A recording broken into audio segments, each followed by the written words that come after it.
Hi, it's Drake again. But who else could it be? I just... I can't remember how long it's been or what I talked about in my last video, so make another one really quick. I just read the chess story by Zweig for a book club here, and it's kind of funny that a lot of his stories, it seems, are about obsession, and I always get the feeling when I make these videos that I can never remember what I talked about last time. And I just think that everything I'm talking about now, I already talked about, and people are going to think I'm crazy because I just repeated like every single thing I said in the last one. Like I think, oh, maybe I'll talk about this poem. And then I think, did I talk about it last time? And I think invariably I didn't. But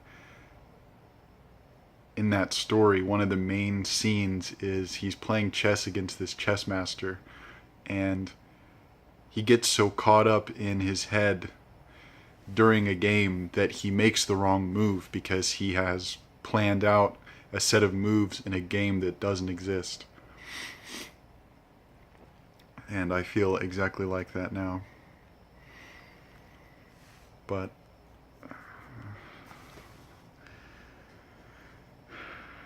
I'll talk about a couple contemporary poets. I spent too many hours looking for good contemporary poets. I just went through all the lists on Wikipedia. Whole bunch of prizes, recommendations, everything through presses like Ugly Duckling Press, a whole bunch of stuff. But I did find a couple good ones, and one especially good one that I found that I would recommend is his name is J.P. Grasser, Grasser. He's probably my favorite I've found so as far as like contemporary, meaning people who are maybe 20 to 30 years old. And I'll just read like one or two of his poems here. This one's called Grayscale. Between the slag heaps, the waste and the slack, three grackles hunker down for anthracite season to explode into full-blown swing. Veins nicked open at the seams, fault and lack in solid stone, not quite black gold. I sight metamorphic rock in defense of wing. Caw and claw, they call it crow up north, where the silken cloth of man's bronchi is dappled like snow beneath a feeder. Sunflower seed reduced to powder gray ort, mind of potential energy, busted bronch robbed of his wild for a nominal fee, yet still robed in stipple like the grackles in their song, measured above the racket. And I'll read this one too. It's called Love Song for the Damned. Some cretins and creatures, miscreants and misanthropes, give up your revolvers, your clubs, epis, and ropes. You won't miss them where we're going. Behold how good is the champagne flute, pinched between fingers, God, like the package twine in danger of loosening up, bowed glass swooped and settled into fragile symmetry. Noble gas made manifest. Hell, let us dine. Let the upper troposphere shine its light like water all over your tan shoulders. Here, on this cloth, each drop settles, imprisoning reds and cooler hues, prismatic cells, each a winking flirt of color. Don't fear, shadow. That's just where I'll tie the last one off. Say, in the dim corner of this dusty pub, image of broken love. And when we're gone on wine, our spirits rise, each bond shattered, wafers of air cradled on rye. I especially dislike the way he uses words, which I think is usually a good sign, because if they can do that, they can usually do other stuff. But yeah, J.P. Grasser. He doesn't have a book out yet, but he's one of the Stegner Fellows at Stanford, so pretty good. And then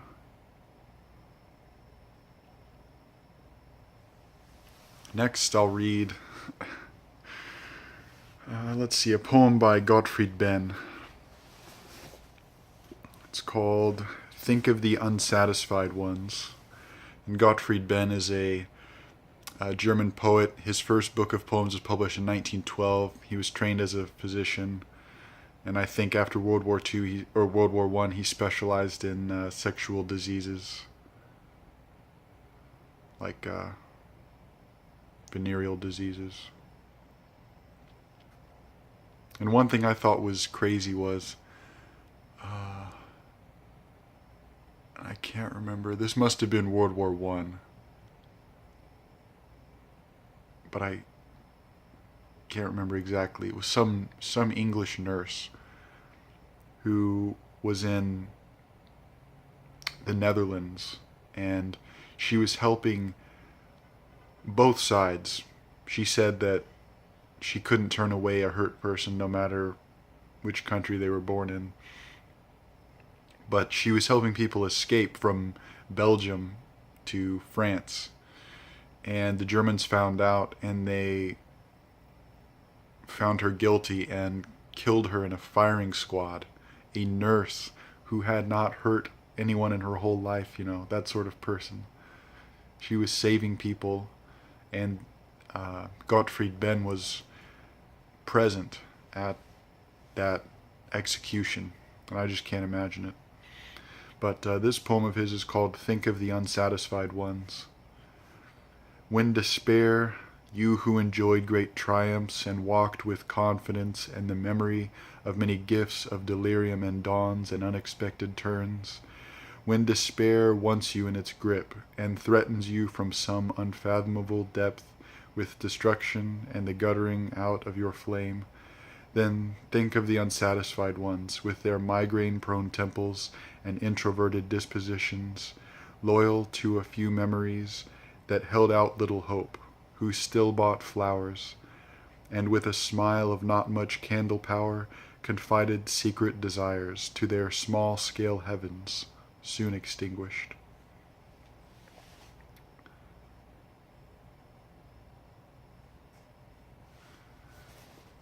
And that's from the Impromptus, translated by Michael Hoffman.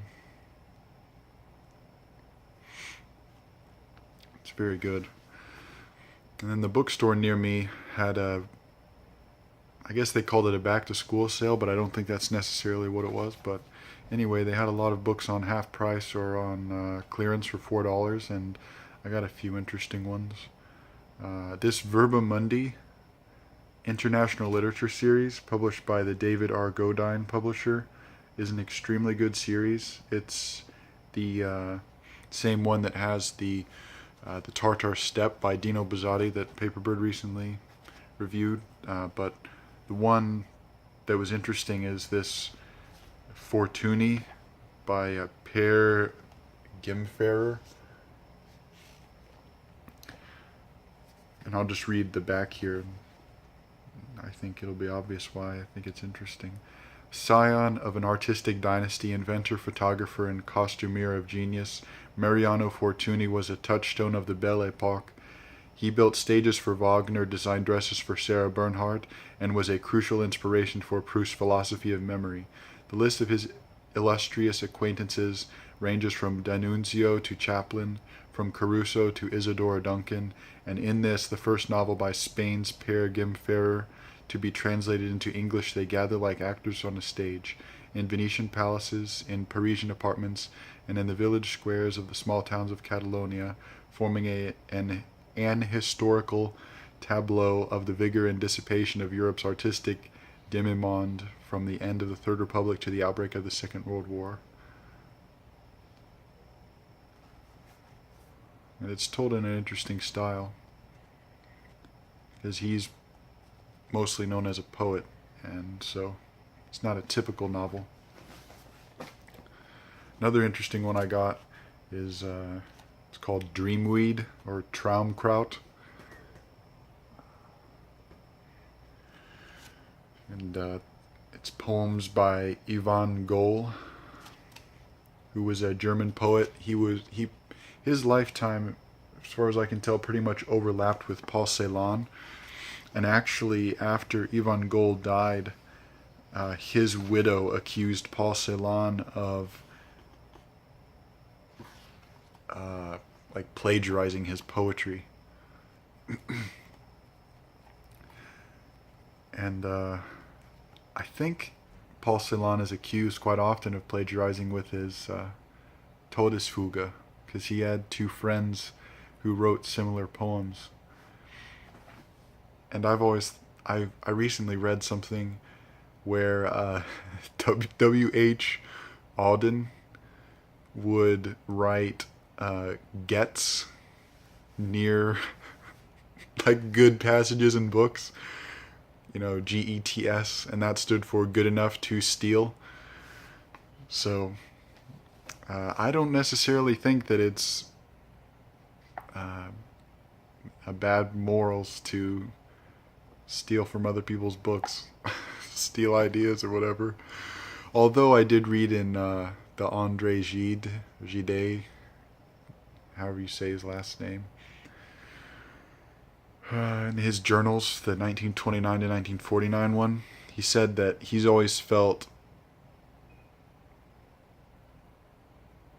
sufficient enough that he never felt inclined to borrow someone else's ideas as his own. But I don't know. You might as well, if you're not going to get caught. But, and then here I'll read a poem by Wallace Stevens. I've been really trying really hard lately to get into contemporary poetry and Wallace Stevens and William Carlos Williams. And I think I am. I think I'm understanding his stuff, both of their things. But this poem by Wallace Stevens is a postcard from the volcano, which I may have read before, but it's very good anyway. Children picking up our bones will never know that these were once as quick as foxes on the hill, and that in autumn, when the grapes made sharp air sharper by their smell, these had a being, breathing frost. And least we'll guess that with our bones we left much more, left what still is the look of things, left what we felt at what we saw. The spring clouds blow above the shuttered mansion house beyond our gate, and the windy sky cries out illiterate despair. We knew for long the mansion's look, and what we said of it became a part of what it is. Children still weaving budded orioles will speak our speech, and never know, will say of the mansion that it seems as if he that lived there left behind a spirit storming in blank walls, a dirty house in a gutted world, a tatter of shadows, peaked to white, smeared with the gold of the opulent sun.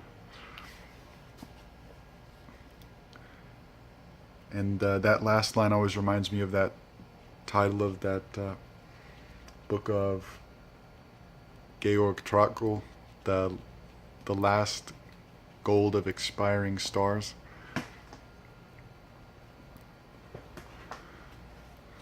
And one thing that kind of made me want to make this video is I have a couple dates that are in the form of balls. I guess they're called date rolls. Just like squished up dates that are dipped in coconut. I never really heard of such a thing, but since I live in Austin now, I get access to all the fancy stuff. So got some date balls. And the last one here is a book I bought. It was stuck in my head. I went to this bookstore during the sale, and I would just spend several hours there every once in a while, just reading everything. And this one I couldn't go without buying. I went there, saw it, left, and then had to go back and get it. It's called The Notebook of False Purgatories by Standard Schaefer, and this is what it looks like. And actually, one of the people on the back that gave like a blurb is Gabriel Gutting which is the same guy who wrote the Rhode Island Notebook. And I'll just read a couple of the things in it because he has a really interesting way with words. And just to give you an idea, the two people he uses as an epigraph are Malcolm de Chazal and Sisyphus. And the quote from Malcolm de Chazal is pretty interesting. Because of the curvature of space, all things meet at their extremes. What makes the next world infinite is that space there isn't curved but cyclic, as time is here. And time in the next world radiates in all directions rather than spooling out in fixed direction. Time is a pulsation of life rather than a standard. And that's in 1957.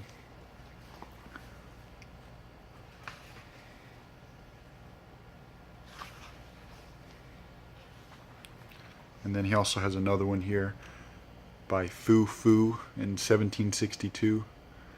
My companion in the skies of death, a cuckoo. In the foyer, a bird tied to a telegraph machine, but not the sound of fluttering. The sound of a man alone in a room, typing with one finger, one letter at a time. An ecology of alphabets and folded sheets. A stone for a sun, and its path is coastal. The moon grows close. Jump the moat.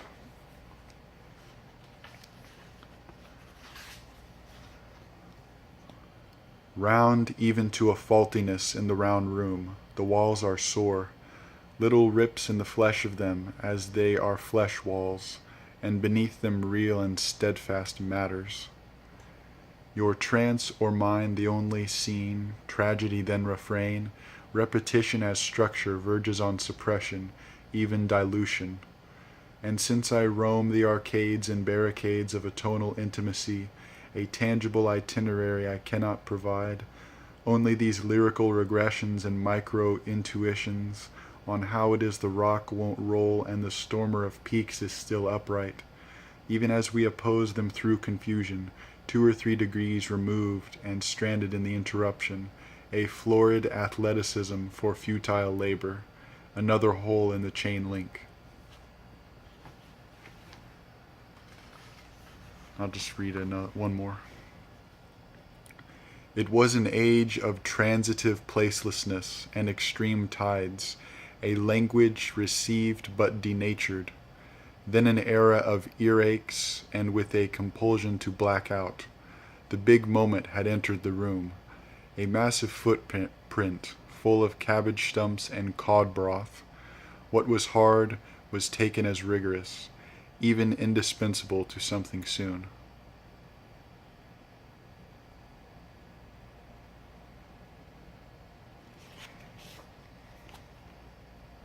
I just think the ways he uses words is very interesting. And my last one here, I'll just do one more. I just recently found it, and I'm surprised that I found this. It was at the used bookstore over here. It's called A Provisional Map of the Lost Continent by Gregory Maurer.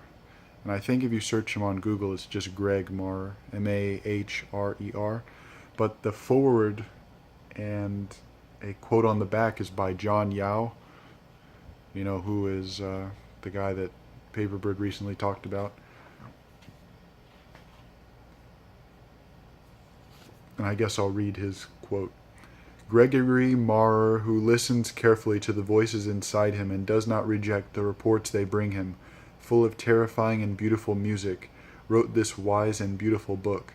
We would be remiss not to listen to what he has come to tell us.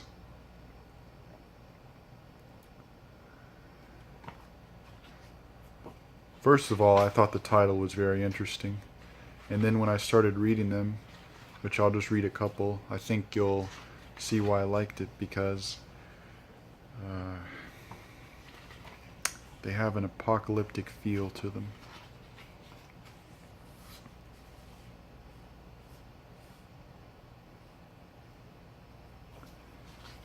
Let's see. This one's called Studies, Graphite, and Pollen. What was once a small civilization comes to us as numbered vacancy. Fragment of bowl and pestle, encampment of ambered husk. But what of the windpipe, the clavicle? Even a child's clay top outlasts childhood by a millennium or two. Is it the seed's architecture that is eternal, or its discarded carapace? What is the artifact of veer, of slant, of extinction, stranded between what is occluded and what has elapsed, the felicities of the eloping landscape? And this one's called Drift. I am a guest among small swarms of winged insects, their vernacular rough against my skin. I have left the long cursive of your body to stroll the Myocenian grasslands, skittery in the powdery light. One epoch is dying into another. You can hear the buzzing against the glisten, stars wheeling in a broken halo. Suddenly all I want is to become aquatic, to return to that watery place where drift is a form of propulsion, and we little more than bell and tentacle.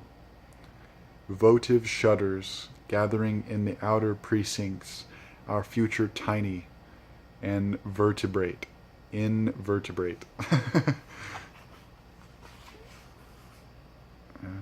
let's see.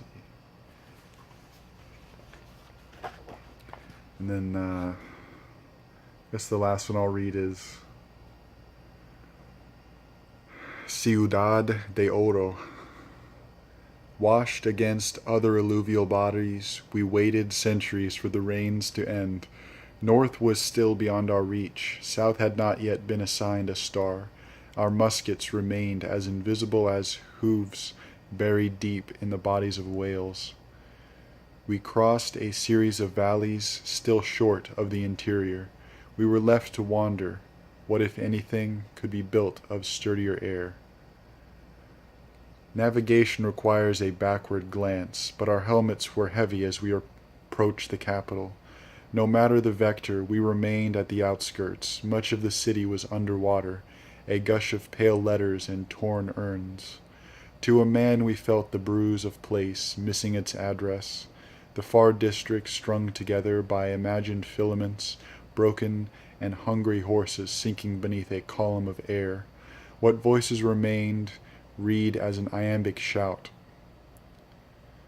It was like sifting through swans and ashes for the one bitter penny, finding several.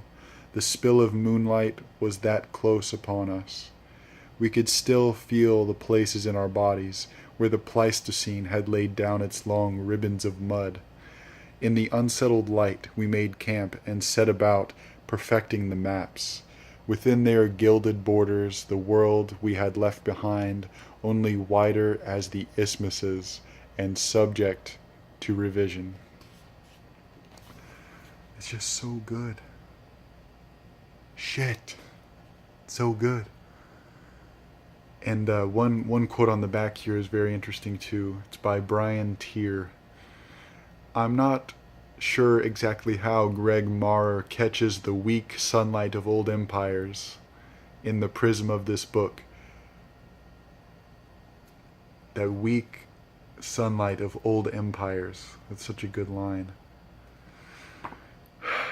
But anyway, hopefully this video has been worth watching. Please let me know if you've read anything good recently. And if anyone's interested, I can make a video of the books I recently got from the library.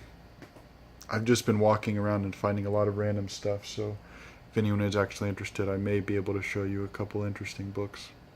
But, yeah, death is a gang boss.